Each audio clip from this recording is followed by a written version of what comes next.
Bueno amigos, son las 7 de la mañana con 20 minutos, lo ha anunciado, este tema que ha preocupado, ha movilizado incluso a las organizaciones laborales, la Central Obrera comprometida en ese tema, referente a lo que anunciaba el presidente de tomar en calidad de préstamo, decía, un porcentaje del aporte que realizan los trabajadores, nosotros los trabajadores, a las AFPs. Esto ha ocasionado molestia justamente en la clase laboral. Está con nosotros el presidente, ya lo anunciábamos justamente, de los empresarios privados de Cochabamba, Federico Díez de Medina, para tocar fondos sobre este tema un poco delicado. Ingeniero, buenos días, ¿cómo está? ¿Qué tal? Buen día, ¿cómo va? ¿Cómo recibieron ustedes los empresarios respecto a conocer justamente esta intención del gobierno de tomar un cierto porcentaje de los aportes de los trabajadores, aportes que ustedes también realizan?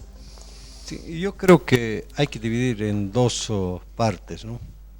En primer lugar, durante esta década que ha pasado, Bolivia ha tenido ingresos muy importantes, hemos estado en una época de bonanza, y todo el sector productivo, principalmente el sector industrial, que somos los que más mano de obra tenemos, mano de obra digna, con caja nacional, con aguinaldos, con todas las condiciones de ley, ¿no es cierto?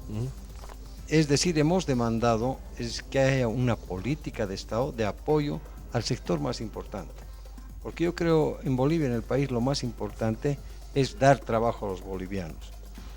Entonces hemos estado demandando todo este tiempo, se han hecho una serie de estudios, estrategias, para justamente que pueda crecer principalmente el sector formal, que solamente llega al 20%. Entonces, dentro de esta situación, la CAINCO, la Cámara de Comercio e Industria de Santa Cruz, hace más de 6 meses ha hecho un estudio, es decir, serio, responsable, a fondo, para ver cómo se puede apoyar principalmente al sector agropecuario. Entonces, dentro de este estudio se ha identificado más de 15.000 unidades productivas agropecuarias que podrían beneficiarse, es decir, con un crédito. Ahora, este crédito no es un regalo, ¿no? Es un financiamiento donde cada unidad productiva que tiene capacidad después de un procedimiento, colocan el 50% y el otro 50% viene del crédito, ¿no? Entonces nosotros, los empresarios, los industriales, los del sector productivo, celebramos que se haya viabilizado este camino, es importante, y ojalá que este camino siga de ejemplo para realmente fortalecer el aparato productivo. ¿Y por qué la molestia de la clase laboral entonces? No, entonces por eso yo decía, hay dos partes. Una parte es la parte técnica, la parte financiera, la política de apoyo al trabajo para el boliviano, y la otra parte es de dónde vienen estos recursos. Entonces, nosotros entendemos, lógicamente, perfectamente, la molestia de los sectores que han estado reclamando y han dicho, bueno, una vez más, nuestros ahorros los van a despilfarrar, no va a haber retorno, etcétera, ¿no? Entonces, evidentemente, existe preocupación y eso se comprende. Pero lo que tenemos que ver es justamente, todavía no han salido las disposiciones legales, claro. Simplemente ha habido un anuncio, yo no he leído la documentación, pero por supuesto en la documentación deberían estar todas las cláusulas de seguridad y estilo para que esto no ocurra, porque incluso hay tasa interna de retorno de estos créditos que serían aparentemente los más favorables en este momento de lo que están recibiendo las AFPs. O sea, yo creo que hay que ver estos temas con la cabeza fría y lógicamente hay que poner todos los candados de seguridad para que esos ahorros, para el retorno de ese capital, para el retorno de este dinero. Pero yo no creo que hay que explicar, hay que sentarse. O sea, esta no ha sido una medida, una disposición de la noche a la mañana arbitraria. Aquí ha habido mucho esfuerzo, mucho trabajo técnico por más de 6 meses, altamente capacitada. Ingeniero, hemos conversado con personeros, justamente representantes de la Central Obrera, que también mostraba de alguna manera su molestia y decían, hay preocupación ¿en qué sentido? En el sentido de que el sector agropecuario es un sector vulnerable, que no ofrece ningún tipo de garantías para garantizar el retorno de este capital. ¿Por qué? Por factores externos como por ejemplo el tema de la sequía y otros factores que a ellos sí les ha afectado, les ha golpeado fuerte, digamos, y es por eso que el gobierno de alguna manera ha buscado esa estrategia de financiar este crédito que sumados tenemos entendido que son 150 millones de dólares. La Central Obrera dice no garantiza, es un sector muy vulnerable, pero no porque ellos no puedan producir, es por factores externos, sequías y otros factores de riego que hacen de que ese sector esté tambaleando para no garantizar el retorno de este entre comillas, préstamo. Mira, yo no hago futurología, es decir, yo siempre opino en base a datos, en base a información. Entonces, en este caso, yo no tengo el proyecto, todo el análisis económico-financiero que se ha hecho, todas las garantías que se van a dar. Entonces, yo no puedo suponer una situación negativa. Entonces, yo creo que en el proyecto, más bien, siempre pienso positivamente, se van a contemplar todas las cláusulas de seguridad, y una vez que se conozca el proyecto, quizás todos los sectores que lógicamente tienen su inquietud, yo comprendo perfectamente. Lo que pasa es que ahora más que nunca hay mucha desconfianza en las disposiciones del gobierno. Ya no hay esa credibilidad. Susceptibilidad. O sea, ¿no? susceptibilidad. O sea, todo lo que sale parece que estuviera mal o que hay por detrás. Entonces yo creo que en este caso, que es tan delicado, hay que tener un poco de paciencia y ver cuáles son los mecanismos. Y ahí la Central Obrera, los transportistas, todos los movimientos sociales, todos los trabajadores, universitarios, profesionales, etcétera, todo lo que hemos puesto nuestros ahorros en eso, que no se vean disminuidos, lógicamente. Pero esperaremos un poquito, tendremos un poco de paciencia para ver cómo es esta situación. Y ojalá, por ejemplo, hay un fondo de desarrollo productivo. Ojalá ese fondo de desarrollo productivo también funcione.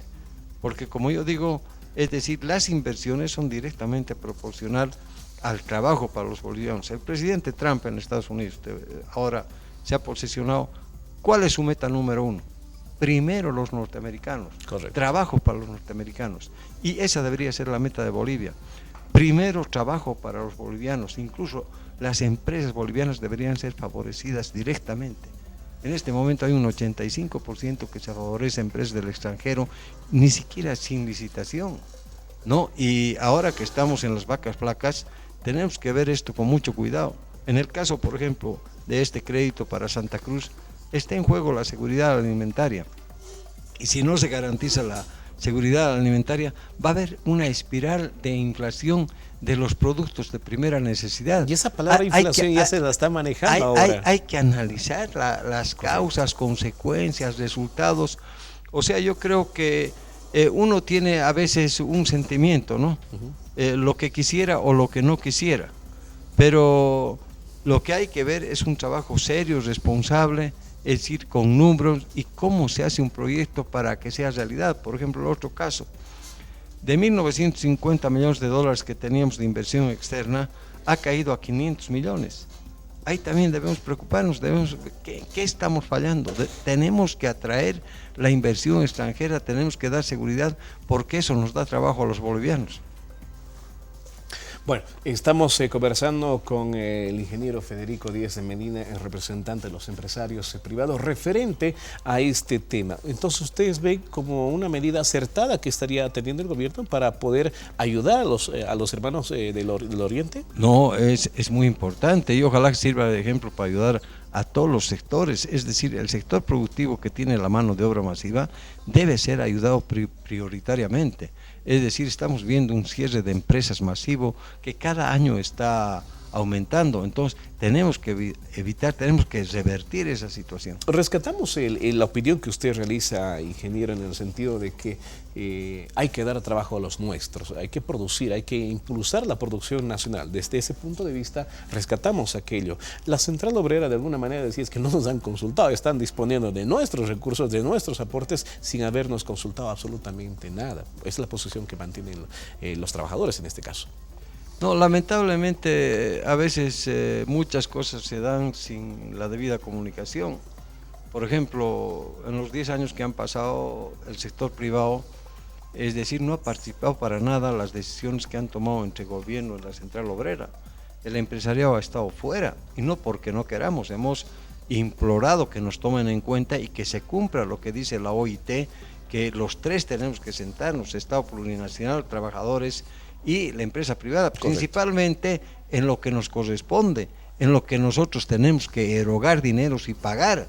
No se nos ha tomado en cuenta para incremento salarial, segundo aguinaldo, absolutamente para nada. Ojalá que ahora podamos conversar entre los tres y lógicamente sacar el país adelante con un desarrollo económico social, cierto, pero priorizando el trabajo para los bolivianos. No, buen punto que usted toca, ingeniero. A propósito del incremento salarial, entramos con hemos dejado atrás ya una bonanza económica, ahora estamos entrando a una crisis ya anunciada, ¿no es cierto? ¿Amerita tener un incremento salarial en este caso? Bueno, todavía yo creo que no hemos entrado a crisis, pero estamos en una desaceleración económica acentuada, ¿no? Entonces, en este caso, y en todos los casos anteriores, deberíamos habernos juntado las tres partes, como dicen las decretales de la OIT, y entre las tres partes analizar con seriedad y responsabilidad, ventajas, desventajas. ¿Qué va a causar un incremento excesivo? En este momento, es decir, ya se ha ajustado bastante a las empresas de todo lado. Por ejemplo, los incrementos que se han dado en estos últimos años, más del 300%, el costo de vida ha subido la mitad, ni un 150%. Entonces las empresas están en un escenario, varias, de que si se sigue incrementando no van a tener la posibilidad de sus ingresos y egresos, no les va a dar la ecuación, les va a dar en rojo, entonces van a tener que tomar la decisión de reducir personal o cerrar la empresa. Entonces, eso es lo que no queremos que ocurra. Lo que debemos hacer es conservar las fuentes de trabajo y tratar de incrementarlas en lo más políticos. Eso debe ser la política de Estado, incrementar las fuentes de trabajo digno, las fuentes de trabajo formal. Entonces, cuidado que si tenemos un incremento en exceso, vamos a tener una espiral de problemas. Automáticamente, por ejemplo, van a comenzar a subir los costos, etcétera, y lo que es peor, nos van a avasallar los productos del extranjero. Es otra crisis, otro problema, otra lucha de todos los empresarios. El escenario similar se vio con el doble aguinaldo, ¿verdad? Claro, el contrabando y la presión de impuestos internos, por ejemplo, la falta de condiciones, de facilidades, está haciendo muy difícil la formalidad de los empresarios. Hay muchos que ya no quieren inscribirse porque les cuesta más del 72% y prefieren trabajar en la clandestinidad, y el Estado no recibe un peso de esas aportaciones, más bien hay que ampliar toda la base tributaria. Perfecto. Por último, ingeniero, ¿cuál es la posición, o en este caso como representante de los empresarios privados, sobre la ratificación del ministro de Economía? O sea, ustedes se han reunido con el titular de esta cartera en varias oportunidades para tocar diversos temas. ¿Lo ratifican al ministro Catacora? Sí, bueno, nosotros lo que esperamos, no participamos y no tenemos mayor opinión, es decir, de situaciones políticas partidarias, ¿no?